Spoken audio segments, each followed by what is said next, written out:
Hello and thanks for joining us from our studios in Israel. I'm Aaron Porras, here with ILTV's Morning Briefing. A staggering majority of 128 nations has just passed a resolution at the United Nations demanding the United States rescind its recognition of Jerusalem as Israel's capital. President Trump had threatened to cut funding to nations that voted against his Jerusalem decision, but only 9 voted in Trump's favor. With 35 declining to vote, Israeli Prime Minister Netanyahu has slammed the UN's resolution as well, while Palestinian leaders, including Hamas, are thanking the international community for its passage. Though not legally binding, many see this resolution as a blow to the United States, painting Trump's administration as dangerously isolated from the international community. On the heels of this vote, Israel has announced its official plan to leave the UN's cultural branch UNESCO by the end of 2018, just as it had promised to do earlier this year following America's example.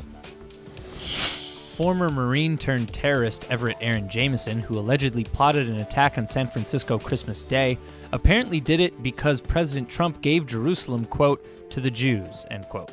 In what was to be his suicide note in the event of his attack's success, Jameson wrote, quote, "You've allowed Donald J. Trump to give away Al-Quds, the Arabic name for Jerusalem, to the Jews," end quote. This supposedly tipped Jameson over the edge into planning an attack targeting the tourist hotspot of Pier 39 in San Francisco. Jameson planned on committing a suicide bombing attack sometime between December 18th and the 25th. Thankfully, according to the FBI, who caught Jameson with undercover operatives, the public was never in imminent danger. Jameson was discharged from the Marine Corps in 2009 for failure to disclose a medical history of asthma, and since then, the 26-year-old has been working as a tow truck driver. Denmark has just announced that they are cutting a major percentage of its foreign aid to Palestinian non-governmental organizations. That's because an investigation has just revealed that the money was being used to promote the BDS boycott of Israel, and in some cases was even being used for terror. Israeli intelligence, coupled with Denmark's own internal investigation, brought the truth to light, and the Danish Foreign Ministry is pledging to take a much stricter vetting process for Palestinian NGOs in the future. Israel is praising Denmark's decision to cut funds that are supporting anti-Israel practices or terror against the Jewish state, and is urging the rest of Europe to follow their example.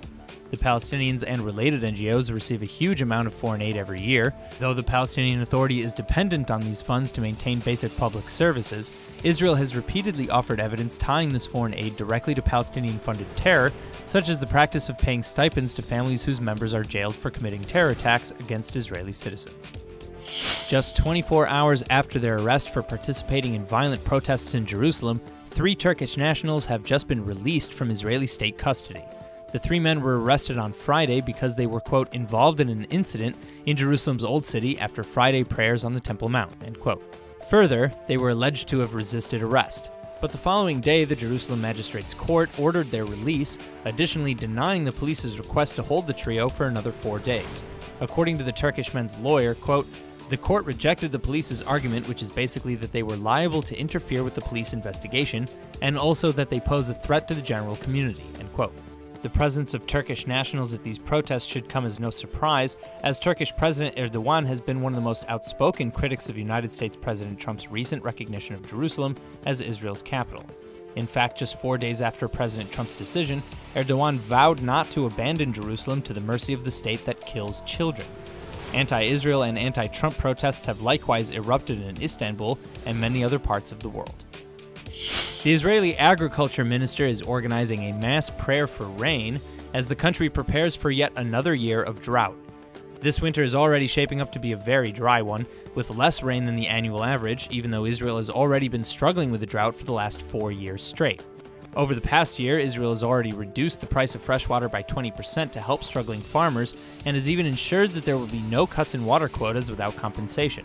At the same time, the Agriculture Ministry is working on ways to encourage a more efficient use of water throughout the country. For now, though, a prayer for more rain will be held at the Western Wall this Thursday, so make sure to bring your umbrella in solidarity. That's all for now. I'm Aaron Porras, and see you later with our main daily broadcast from Israel at 2 p.m. Eastern Time.